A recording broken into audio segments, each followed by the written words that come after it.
Гарри Гаррисон. Жизнь художника. Праздник, проведенный за работой. Вот уж действительно праздник, проведенный за работой. Я остаюсь на Луне год. Пишу картины 365 дней. А вернувшись на Землю, первым делом иду в музей Метрополитен, чтобы посмотреть на другие картины. Брент улыбнулся. Хотелось надеяться, что время будет потрачено не зря. Он посмотрел на длиннющую лестницу. Гранитные ступени чуть поблескивали под ярким августовским солнцем. Он глубоко вдохнул, переложил трость в правую руку, начал подниматься, одну за другой, медленно преодолевая ступени. Казалось, они уходили в бесконечность. Почти добрался до верха, оставалось преодолеть лишь несколько ступеней. Трость соскользнула с одной из них, он потерял равновесие, покатился вниз. Женщина, стоявшая в тени на площадке за лестницей, громко закричала. Она наблюдала за ним с того самого момента, как он вылез из такси. Брент Далгрин, знаменитый художник. Теперь все знали это молодое загорелое лицо под шапкой серебряно-седых волос, выбеленных радиацией космоса. Газеты писали, что от долгого пребывания в условиях пониженной силы тяжести мышцы его очень ослабли. Он с таким трудом взбирался по ступеням, а потом скатился с них. Женщина кричала, кричала и кричала. Его перенесли в медпункт музея. «Гравитационная слабость», — сказал он сестре. «Все будет в порядке». К счастью, все кости остались целыми. Медсестра лишь нахмурилась, прикоснувшись к его коже. Померила ему температуру, глаза у нее округлились. Она испуганно посмотрела на него. «Я знаю», — кивнул Брент. «Значительно выше нормальной. Волноваться не надо, повышение температуры никак не связано с падением. Скорее наоборот. Я должна все занести в журнал, таков порядок. Мне бы этого не хотелось. Незачем общественности знать, что у меня проблемы со здоровьем. Если вас не затруднит, позвоните доктору Грейберу в Medical Art Building. Он вам скажет, что для меня повышенная температура – обычное дело. И музею нет нужды волноваться о том, что он несет ответственность за ухудшение моего здоровья». Он легко представил себе заголовки газет. «Лунный художник умирает. Жизнь, отданная за искусство». Но он не считал себя героем. Он знал об опасностях радиационной болезни. Вначале четко следовал инструкциям. В скафандре проводил на поверхности Луны положенное время и ни минуты больше. До того, как у него возникла проблема. А состояла она в том, что он никак не мог ухватить атмосферу Луны. В одной картине ему это почти удалось, а потом как отрезало. Атмосферу полного безлюдья, экстремальных условий, царящих на равнинах, в кратерах. Ощущение инопланетности, которое ускользало от него, прежде чем он успевал запечатлеть его в масляных красках. Критики называли его картины уникальными, удивительными, говорили, что именно так, по их мнению, и выглядела Луна. А вот в этом он не мог согласиться с критиками. Безвоздушный спутник Земли был совершенно не таким. Другим. Настолько другим, что он так и не смог ухватить эту разницу. И теперь его ждала скорая смерть. Он потерпел неудачу, не смог реализовать мечту своей жизни. Радиационная лихорадка пожирала его кровь и кости. Еще несколько месяцев, и она покончит с ним. Он боролся со временем, спешил уложиться в оставшиеся месяцы, спешил и потерпел неудачу. Не сложилось. Медсестра, хмурясь, положила трубку на рычаг. «Я связалась с доктором Грейбером, и он подтвердил ваши слова, мистер Далгрин. Если вы так хотите, я не буду ничего записывать». Она помогла ему встать. Луна стала забываться по ходу того, как перед глазами замелькали земные полотна. Он наслаждался произведениями искусства, которые создавались на протяжении многих веков. То была его жизнь, и он старался увидеть как можно больше, компенсировать свое долгое отсутствие на Земле. Греческие мраморные скульптуры успокаивали, картины Рембрандта вновь пробуждали интерес к творчеству. Его радовало, что после стольких лет, отданных живописи, он мог ходить по этим залам, с нетерпением ожидая встречи с, казалось бы, давно знакомыми картинами. Но ему хотелось посмотреть и на что-нибудь новенькое. Лифт доставил его к залам современного искусства, и сразу его душевное спокойствие нарушила картина. Осенний пейзаж. Типичный пример модерн-классицизма, столь модного в последние несколько лет. Но в картине было и что-то еще, неуловимая отстраненность. Его ноги начали дрожать. Он понял, что надо немного отдохнуть. Брент уселся на широкий диван у главной лестницы, но мыслями никак не мог оторваться от картины. Что-то его тревожило, задевало за живое, но он никак не мог понять, что именно. Он чувствовал, что объяснение следует искать в эмоциональной сфере. Всякий в то или иное время испытывал удовольствие или заинтересованность, глядя на любую форму визуального искусства. Эмоциональный отклик могли вызывать и фотоснимок в журнале, и рисунок, и даже хорошо спроектированное здание. Брент попытался проанализировать свои ощущения, но ничего путного не выходило. Сформулировать он сумел лишь одну, не слишком внятную мысль. В этой картине что-то не так. Но внезапно он получил ответ. Он явился к нему мгновенно, словно его озарило. Ему вспомнились лунные равнины, на которые не ступала нога человека. Ощущение это выражалось одним словом – инопланетность. Это ощущение появлялось у него в вечной безжизненности молчаливых лунных просторов. Но как оно могло ассоциироваться с изящным осенним пейзажем? Каким образом художник сумел выразить это необычное чувство на холсте? Брент отругал себя, разумеется, молча. Это не картина из жизни другой планеты. Это осень в лесу, нарисованная человеком, который не понимал, что пишет.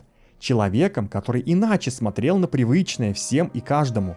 Художником, который смотрел на кипучую жизнь осеннего дня, а рисовал вечную смерть безжизненного спутника. Брент оперся на трость, учащенно забилось сердце. Он должен найти этого художника, должен поговорить с ним, узнать у него, выбить, если необходимо. Он должен выяснить секрет этого человека. Мысль о близкой смерти тяжелым грузом лежала на плечах. Умереть, не зная, как передать в картине это ощущение. Он убил себя в погоне за ним и ничего не достиг. А на земле жил человек, обладающий знанием, которое он искал. От таких мыслей хотелось выть. Не без труда, но он взял себя в руки. Посидел, пока не совладал с расшалившимися нервами. Твердо сказал себе, что должен найти этого человека. В правом нижнем углу картины, в тени валуна, стояла подпись «Артур Ди Коста». Брент никогда не слышал о таком художнике, но в этом не было ничего удивительного. Настоящие художники вымирали, как динозавры. Они трудились в подсобках, в старых гаражах, заполняя холст за холстом ради собственного удовольствия. И зачастую с их работами широкая общественность знакомилась уже после смерти художника. «Опять смерть», — сердито подумал Брент. Развернулся и направился к служителю, коротавшему время около абстрактной скульптуры. «Конечно, мистер», — ответил ему служитель. «Вы найдете куратора в его кабинете. Дверь вон там». «Благодарю», — пробормотал Брент и проследовал в направлении, указанном мясистым пальцем. Нашел нишу, практически скрытую роскошными гобеленами. В ней обнаружил фонтанчик с питьевой водой, приводимый в действие фотоэлементом, и псевдомраморную дверь с надписью на табличке «Доктор Эндрю Киннет. Куратор, коллекция современного искусства». Брент открыл дверь, вошел в приемную. Секретарь оторвалась от компьютера. «Я Брент Далгрин и хотел бы переговорить с мистером Киннентом». «Тот самый мистер Далгрин? Минуточку». Зардевшись, девушка нажала на кнопку аппарата внутренней связи. «Заходите, мистер Далгрин. Мистер Киннент будет рад встрече с вами». Но ни очаровательная улыбка, ни радушный прием не произвели на Брента ни малейшего впечатления. Думал он совсем о другом. После 30 минут, отданных искусству вообще, Брент перевел разговор на нынешнюю экспозицию, а конкретно на одного художника. «Мистер Ди Коста, один из наших самых талантливых молодых художников». Куратор самодовольно улыбнулся, словно он сам обучил Ди Косту секретам мастерства. В Нью-Йорке он живет недавно, но уже успел сделать себе имя. «Позвольте мне дать вам его адрес. Я уверен, что вы с удовольствием побеседуете с ним. Общность интересов, знаете ли». Брент легко согласился получить те сведения, за которыми, собственно, и пришел. Своими истинными мыслями он делиться с Киннентом не стал, но, подкрепленные доказательствами, они действительно могли вызвать сомнения в психическом здоровье человека, который бы их высказал. Но самого Брента это не останавливало. Жизнь подходила к концу, но сначала хотелось найти ответ на самый важный для него вопрос.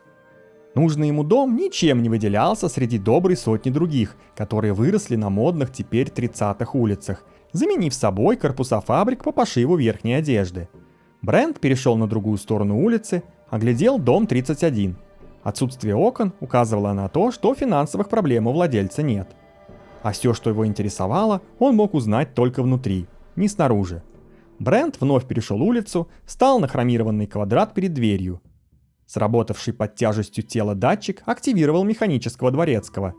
«Резиденция мистера Ди Косты, чем я могу вам помочь?» «Мистер Брент Далгрин желает увидеться с мистером Ди Костой». «Я очень сожалею, но касательно вас я не располагаю никакой информации, сэр. Если вас не затруднит оставить Голос робота оборвался, сменившись мужским. «Рад приветствовать вас, мистер Далгрин. Пожалуйста, заходите». Дверь распахнулась, открыв маленькую, отделанную деревом прихожую. И лишь когда дверь закрылась, Брент понял, что находится в кабине лифта. Она тронулась с места, плавно остановилась, задняя стенка скользнула в сторону, открывая путь в библиотеку-кабинет. Из-за стола поднялся мужчина, шагнул навстречу Бренту, протягивая руку. Брент ее пожал, не сводя глаз с лица мужчины. Ростом Ди Коста был повыше Брента. Худощавость как-то не вязалась с плавностью движений. Рука у него была длинная и сильная. Только тут Брент поймал себя на том, что просто таращится на хозяина. «Надеюсь, вы извините меня за столь внезапное появление в вашем доме, мистер Ди Коста. Я увидел вашу картину в Метрополитене, и она очень заинтересовала меня». Брент остановился, понимая, неубедительный это предлог для появления в доме художника, и порадовался тому, что Ди Коста взял инициативу на себя. «Я вас прекрасно понимаю, мистер Далгрин. Со мной такое бывало не раз, когда я видел ваши картины и некоторых других художников». Он улыбнулся. «Далеко не всех, уверяю вас. Я смотрел на эти картины и говорил себе, хотелось бы мне встретиться с человеком, который их создал. Но такие встречи крайне редки, о чем я очень сожалею, и мне льстит, что вы испытываете те же чувства при взгляде на мои работы». Доброжелательность Ди Косты сломала лед. Скоро они стали лучшими друзьями. Брент сидел в удобном кожаном кресле, Ди Коста смешивал напитки в баре, удачно вписанном в интерьер. Тем самым у Брента появилась возможность оглядеть кабинет. То, что он видел, ему нравилось. Пожалуй, он бы и сам не отказался от такого кабинета. Что несколько удивляло, так это вращающаяся полка с книгами в углу. Брент вдруг понял, что она медленно вращалась и когда он вышел из лифта.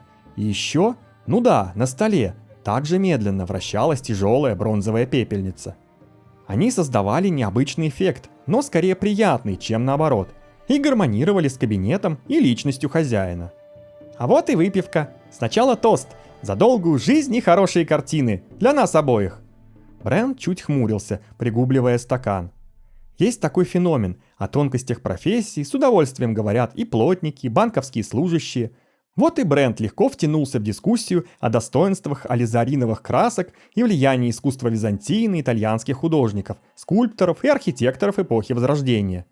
Но при этом какая-то часть его сознания скрупулезно оценивала слова Ди Косты, тщательно наблюдала за ним. Но хозяин Брента ни на йоту не выходил из образа джентльмена, не стесненного в средствах и живо интересующегося живописью. За живой беседой уже незаметно пролетели полчаса, когда в дверь кабинета легонько постучали. Она открылась. В кабинет вошла красивая женщина в элегантном наряде, выдержанном в серебристо-серых тонах, в котором в полном соответствии с последней модой преобладали греческие мотивы. Она остановилась у порога. «Я не хотела беспокоить тебя, Артур, но... О, извини, я не знала, что у тебя гость». Ди Коста подошел к ней, нежно взял под руку. «Я очень рад, что беспокоила, дорогая. Позволь представить тебе знаменитого Брента Далгрина». Обнял женщину за талию. «Моя жена, Мария». Брент пожал ей руку, улыбнулся в большие карие глаза. Она чуть ответила на рукопожатие, как и полагалось в приличном обществе.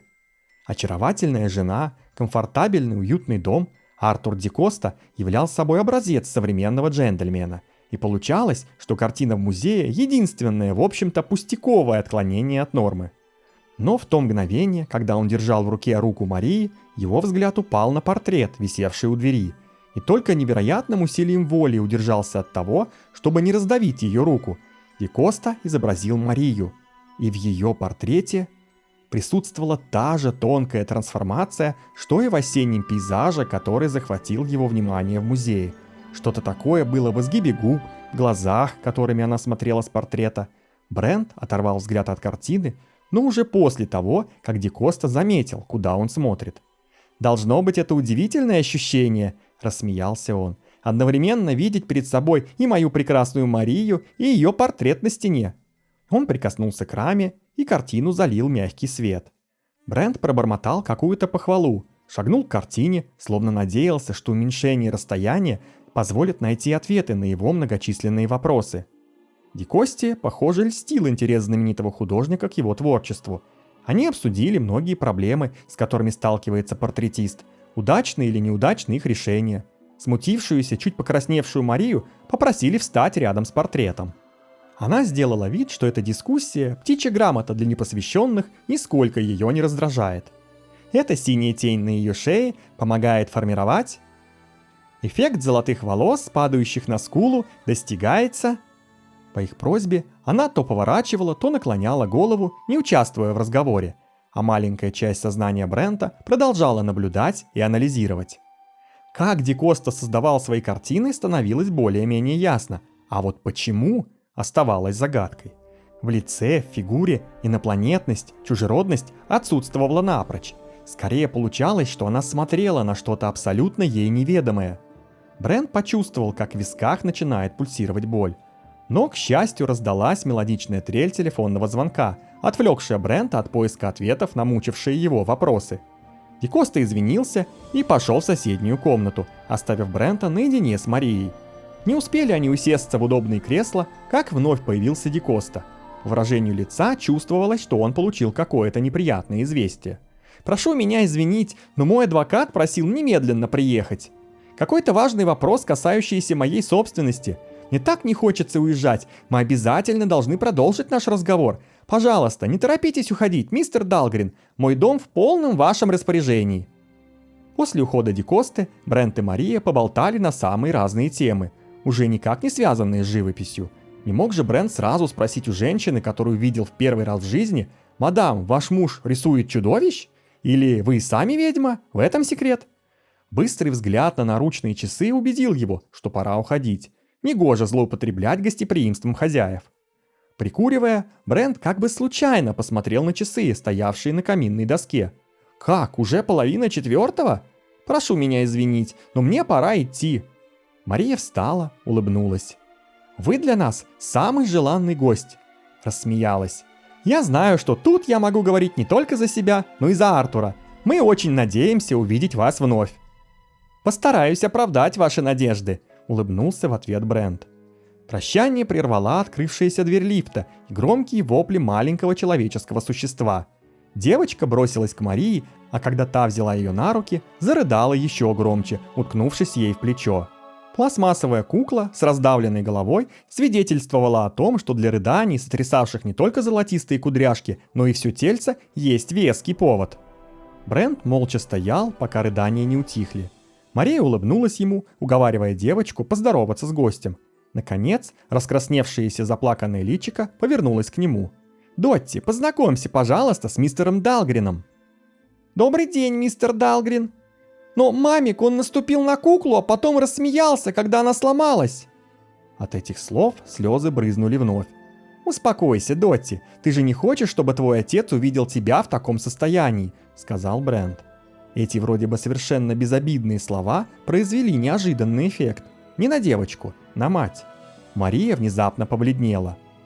«Артур не отец Дотти, мистер Далгрин. Видите ли, это мой второй брак. Я хочу сказать, у нас не может быть детей». Чувствовалось, что слова эти даются ей нелегко. Брент чуть смутился и одновременно обрадовался. Обнаружилось первое отклонение от нормы. И неожиданная бледность Марии ясно указывала, ее что-то тревожит. За это что-то Брент с радостью отдал бы последний тюбик краски. Возможно, этот секрет не имел отношения к живописи, но, скорее всего, связь была, и он твердо решил ее отыскать. Дневная жизнь города уступила место ночной. Брент шевельнулся в большом кресле, протянул руку к стакану бургундского, стоявшему на столике. Квартирка у него была маленькая, но очень хорошая. Одно из немногих роскошеств, которые он себе позволял. Впрочем, роскошество это скорее звалось необходимостью для тех, кто зарабатывал на жизнь, продавая свои эмоции, выраженные цветом. Вино могло потерять вкус, вид города нет. Нью-Йорк – вечный город чудес.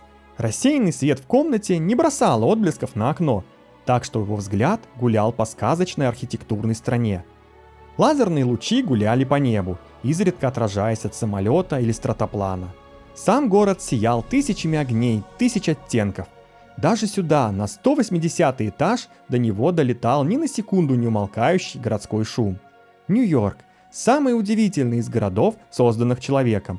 Вот в нем и жил человек, который не был человеком в полном смысле этого слова. Частичный ответ Брент получил, двух мнений тут быть не могло. Недостающее звено он обнаружил в одной из своих картин, единственной, которая принесла ему хоть какую-то удовлетворенность. Она далась ему 9 часами непрерывной работы, когда он подверг себя, по терминологии врачей, опасному воздействию. На полотне удалось отразить грубое, ничем не прикрытое великолепие вечного космоса, инопланетный ландшафт, увиденный человеческим взглядом. А у Ди Косты все с точностью да наоборот. Обычные человеческие сцены, увиденные другими глазами. Возможно, глаза эти не были для Земли полностью инородными, потому что разницу мог уловить только тот, кто ее искал. Но в одном Брент не сомневался – без инопланетного воздействия не обошлось. Он также получил и косвенное подтверждение своей правоты. Закон природы оставался законом, а гены – генами. Люди и обезьяны, теплокровные млекопитающие, ближайшие родственники с точки зрения антропологии. Однако генная несовместимость исключала появление общих потомков. Вот и мужчина, если он не был человеком, Homo sapiens, не мог иметь детей от человеческой женщины. Мария Ди Коста такой и была, что доказывала заплаканная дочурка. У Артура Ди Косты детей не было. Брент нажал клавишу на подоконнике, и окно уползло в щель. Городские шумы ворвались в квартиру вместе с запахами джерсийских лесов, вроде бы совершенно неуместными в большой городе, которые донес легкий ветерок. Подняв голову, он увидел луну, плывущую меж редких облаков, утреннюю звезду, Венеру, поднявшуюся над восточным горизонтом. Он побывал на Луне. Он видел ракету, которая готовилась к полету на Венеру. Человек был единственной разумной формой жизни, которую ему довелось видеть. Если были и другие, то их следовало искать на других звездах. А впрочем, разве не могли представители этих далеких цивилизаций жить на Земле, среди людей? Но проку от этих мыслей не было. Не стоит изобретать новых чудовищ, не убедившись в существовании хотя бы одного. Утро вечера мудренее. Надо хорошенько выспаться, а потом отправляться на охоту. В 10-й раз Брент бросил в урну недоеденный шоколадный батончик и двинулся дальше. Это в телешоу частный детектив с легкостью выполнял свои обязанности. В реальности все оказалось куда как сложнее. Он 3-й день следил за Артуром Ди Костой, и слежка эта уже сказывалась на его пищеварении. Когда останавливался Ди Коста, приходилось останавливаться и ему, зачастую на запруженных толпой улицах. Чтобы не привлекать к себе лишнего внимания, он делал вид, что ему необходимо сделать покупку в одном из торговых автоматов, выстроившихся вдоль тротуара. Газеты он просто выбрасывал, но считал себя обязанным хотя бы надкусить шоколадный батончик. Но вот Ди Коста ступил на движущуюся пешеходную дорожку, проложенную по 5-й авеню. Брент, отделенный от него несколькими сотнями футов, проделал аналогичный маневр. Они покатились к Верхнему Манхэттену со стандартной скоростью 15 миль в час. Когда дорожка пересекла 57-ю улицу, на нее ступил невысокий мужчина в черно-золотом деловом костюме.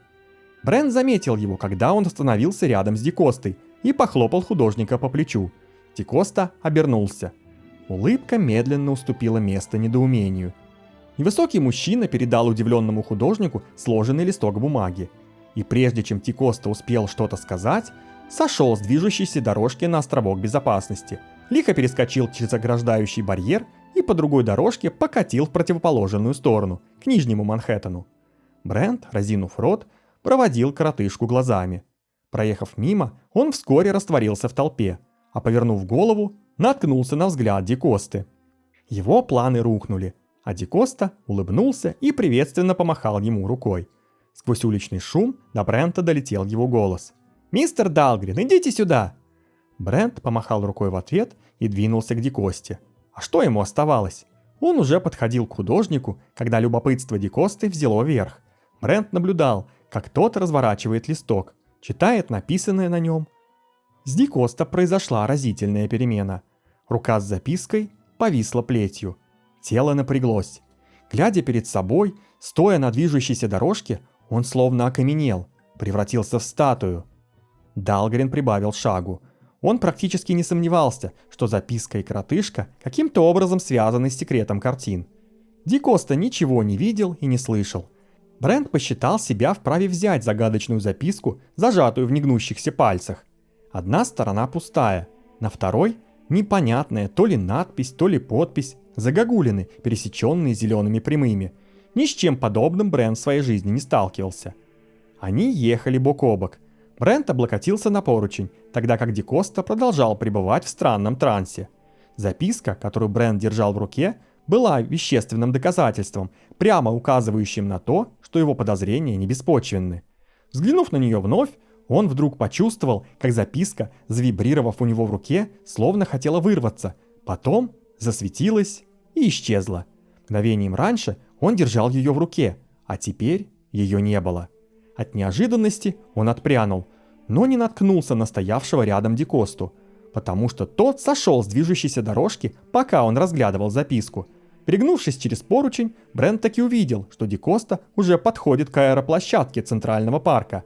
Кляня себя за тупость, Брент поменял дорожки и поспешил к сходу, который вел к аэроплощадке. Удача в этот день была на его стороне. Ди Коста стоял в длинной очереди к аэрокэбам, и стоять ему предстояло добрых 10 минут. Брент понял, что он успеет арендовать аутотакси до того, как художник поднимется в воздух. И действительно, когда черно-оранжевый аэрокэб с Ди Костой на борту взял курс на север, синее аутотакси последовало за ним. Какое-то время спустя оба летательных аппарата скрылись вдали. Аэрокэб летел на высоте 10 тысяч футов. Брент держался чуть позади, в 8 тысячах футов от земли. Все происходило слишком уж быстро. Брента не покидало ощущение, что действует он уже не по собственной воле, и все решения принимаются за него. Но его распирала радость. Странный символ на записке, необъяснимое исчезновение записки доказывало тайное присутствие инопланетян, и каждая преодоленная миля приближала его к разгадке. Он не страшился смерти, уже свыкся с тем, что она неминуема. Собственно, и мечта-то у него осталась только одна – раскрыть тайну, с которой столкнула его судьба. Брент улыбнулся. 15 минут спустя аэрокэб и аутотакси приземлились на муниципальной аэроплощадке в Пау-Кипси. Брент припарковал свое аутотакси и следом за Ди Костой спустился на улицу. Быстрым шагом художник направился к одному из стоящих рядом административных зданий. Вошел. Брент бросился за ним. Бежал в холл, когда захлопывались двери лифта. Нажал на кнопку вызова, но кабина продолжала подниматься. На индикаторе вспыхнула цифра 4. Потом кабина поплыла вниз. Он был слишком близко к разгадке, чтобы остановиться, обдумать происходящее. Вошел в кабину, нажал на кнопку с цифрой 4. Двери закрылись, и кабина начала опускаться. Брент осознал, что он в ловушке, и тут же понял, что не может ничего изменить. Оставалось только ждать встречи с тем, кто будет поджидать его по другую сторону дверей. Остановилась кабина на уровне, расположенном гораздо ниже подвала. Двери разошлись. Его ожидания не оправдались. Ему открылась самая что ни на есть обычная комната. Ну, совершенно обычная, за исключением боковой стены. Стеклянной стены, за которой бурлила вода. Только стекла не было. Он видел перед собой поверхность океана, поставленную на попа. Почувствовал, как его тянет к воде, засасывает в воду. Ощущение исчезло. Как по мановению волшебной палочки, стена стала ровной и черной. Только тут до него дошло, что в комнате он не один. Компанию ему составляла очаровательная девушка с прямыми волосами цвета бронзы и зелеными глазами. Неподготовленному человеку не следует наблюдать за этой машиной, мистер Далгрен. Она оказывает негативный эффект на мозг. У него отвисла челюсть. «Откуда вы знаете мою фамилию? Кто вы? Что все это?» «Если вы присядете, я с удовольствием отвечу на все ваши вопросы». Брент понимал, что кабина не тронется с места, пока он не выйдет из нее. Вышел, двери за его спиной сомкнулись, что не прибавило ему бодрости духа. Он влип по самое не могу, Инициатива полностью принадлежала другой стороне. Он сел. Рыжеволосая посмотрела на странную стену, которая вновь забурлила водой. Брент старался смотреть в другую сторону. Наконец, девушка, чуть хмурясь, повернулась к нему. «Вас очень заинтересовали действия Артура Дикосты, мистер Далгрин. Может, у вас есть вопросы, которые бы вы хотели задать мне?» «Безусловно, есть. Что произошло с ним сегодня и где я сейчас нахожусь?» Она наклонилась вперед, нацелилась пальцем в грудь Брента. «Сегодняшним визитом сюда мистер Дикоста обязан вам. Мы заметили, что вы следите за ним, поэтому пригласили его сюда, в надежде, что он приведет и вас. В записке он прочитал слово-пароль, заложенное у него в мозгу, которое вызывало автоматическую реакцию. Он прибыл сюда, следуя постгипнотическому приказу». «Но записка!» — вскричал Брент. «Пустяк. Надпись на материале, сделанном из отдельных молекул. Небольшой энергетический заряд соединяет их воедино на протяжении короткого периода времени. Заряд рассеивается, молекулы разлетаются». И все встало на свои места. Безусловные свидетельства демонстрации недоступных человеку сил однозначно указывали на то, что он имеет дело с инопланетянами, мистер Далгрин. Думаю, вы можете нас так называть. Да, я могу читать ваши мысли, поэтому вы сегодня здесь. Мысленный ретранслятор в кабинете Артура Дикосты сообщил нам о ваших подозрениях, с которыми вы входили в его дом. С той минуты мы наблюдали за вами, подготавливая ваш визит сюда. Частично я смогу утолить ваше любопытство, мистер Далгрин. Мы не с Земли. Более того, наша планета находится в другой солнечной системе. А эта комната – офис санатория для больных, которым не требуется стационарное лечение. «Санатория?» – взревел Брент. «Если это офис, то где сам санаторий?» Девушка повертела в руках карандаш, а ее взгляд, казалось, вонзился в мозг Брента. «Вся Земля – наш санаторий. На ней живут многие наши психические больные». Пол начал уходить у Брента из-под ног. Он схватился за край стола. «Значит, Дикоста один из ваших пациентов? Он безумен?» «Если следовать точному значению этого слова, нет, он слабоумный и не поддается лечению». «Если умница Дикоста слабоумный, тогда...» Брент покачал головой. «Это означает, что средний IQ по первым буквам, Intelligence Quotient, коэффициент умственного развития, для представителей вашей цивилизации должен составлять...» «Этой величины вы и представить себе не можете. Для людей Дикоста совершенно нормален. Более того, его IQ выше среднего. На родной планете он не смог найти место в высокоорганизованном обществе, стал пациентом государства. Его тело трансформировали, чтобы он ничем не отличался от Homo sapiens. Мы дали ему новое тело, новую индивидуальность, но не смогли изменить его исходный интеллект. Вот почему он на Земле». Детство Дикоста провел на родной планете, в чужеродной для Земли социальной среде. Эти первые впечатления навсегда остались в его подсознании. Его новая индивидуальность не имеет о них ни малейшего представления, но они есть и проявляются в его картинах. Требуется очень острый глаз, чтобы заметить их. Позвольте поздравить вас, мистер Далгрин». Брент печально улыбнулся. «Теперь я сожалею о том, что заметил. Какие у вас планы в отношении меня? Как я понимаю, вы уже не позволите мне вернуться в мой земной сумасшедший дом». Девушка сложила руки на коленях, смотрела на них, словно не желала встречаться с ним взглядом в момент объявления приговора. Но Брент не стал ждать. Если он сможет справиться с девушкой, то потом как-нибудь найдет пульт управления лифтом. Он напрягся и прыгнул. Волна боли прокатилась по телу. Другой разум, неизмеримо более сильный, контролировал его тело. Мышцы отказались подчиниться ему. Он рухнул на стол. Застыл. Его тело выполнило приказ чужого разума. Рыжеволосая подняла голову. Ее глаза сверкали силой, которую она только что продемонстрировала. «Никогда не следует недооценивать своего оппонента, мистер Далгрин. Именно для этого я приняла облик земной женщины. Я нахожу, что так управлять людьми гораздо легче. У них и в мыслях нет, что я не та, кого они видят. Я сейчас сниму свой контроль, но, пожалуйста, не заставляйте меня вновь прибегать к этому средству». Брент сполз на пол. Сердце его рвалось из груди. Тело сотрясало мелкая дрожь. Я директор этого санатория, поэтому вы понимаете, что у меня нет никакого желания привлекать к нашей деятельности внимание вашего государства. Мне придется избавиться от вас». Дыхание Брента чуть успокоилось. Он уже мог говорить. «Так вы хотите меня убить?» «Отнюдь, мистер Далгрин. Наша философия запрещает убийство, за исключением самых крайних случаев. Ваше тело будет изменено в соответствии с требованиями окружающей среды другой планеты санатория. Естественно, мы излечим вас от всех последствий радиационной лихорадки, так что вас будет ждать долгая и интересная жизнь.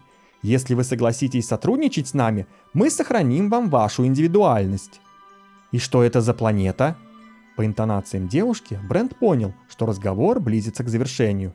«Совсем не такая, как эта.